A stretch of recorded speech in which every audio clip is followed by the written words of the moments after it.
Достук бул эки адамдын ортосундагы терең байланыш. Берилгендикти жана өз ара жардамдашуу гана болбостон, бул ички жакындык, ачыктык жана сүйүү. Айтайын дегенибиз, шоу-бизнесте да улуу, орто жана кичүү муун болуп достошуп жүргөндөр өтө көп.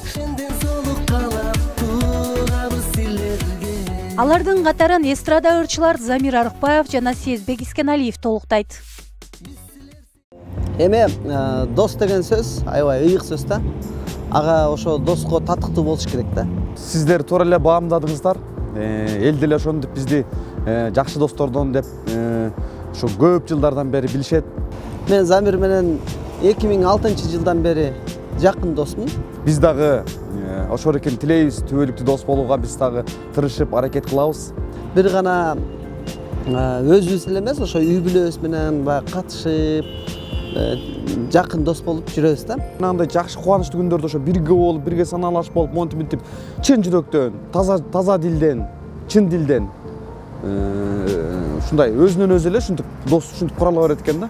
Кыргыз элинен баягы төбөбүз көрүнүп калгандан кийин сөзсүз түрдө ошо достукту дагы бекем кармоого аракет кылабыз. Биздин достугубуздун аралыгын ушул бир жамандыктар, бир фитналар же бир ушак айымдар мындай аралабаса экен. Кино көрүп атканда дагы аябай эмоция менен көрүп, Гүлтат, мына, тур деген ушундай жакшы сапаттар бар. Бирок тегте Сезбек өзү мындай тамашакөй жигит. Мындай адамдын негизи эле адамдын көңүлүн оорутпайт да. Мурда кичине ажы кыз болчу. Азыр кичине өзүнө эле серьезно эле, токтолуп эле, чоңоюп эле мындай өзүнчө мындай оор басырыктуу болду.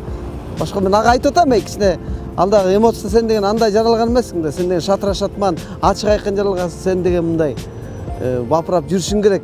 Мурда ажы кыз болчу, кийин токтолуп салават болуп калды депчи. Сезбек наоборот болуп калды да. Ойбу, мурда токтолуп эле, азыр болсо менин жанагы ажы кызданганым, тамашалаганым, ачуумдай тамашалаганым Сезбек өтүп кетти да. Бизде андай болгон жок. Эми себеби уруш кандай? Биз аң сезимибиз толуп калгандан кийин дос болдук да.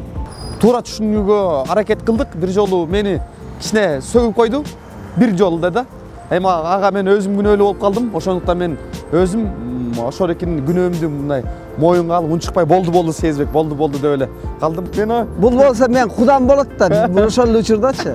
Себеби бул деген неме? Мен жалгыз эле кайным бар да ошого өкүл ата коюп койгом. Дагы достугубузду бекемдепчи.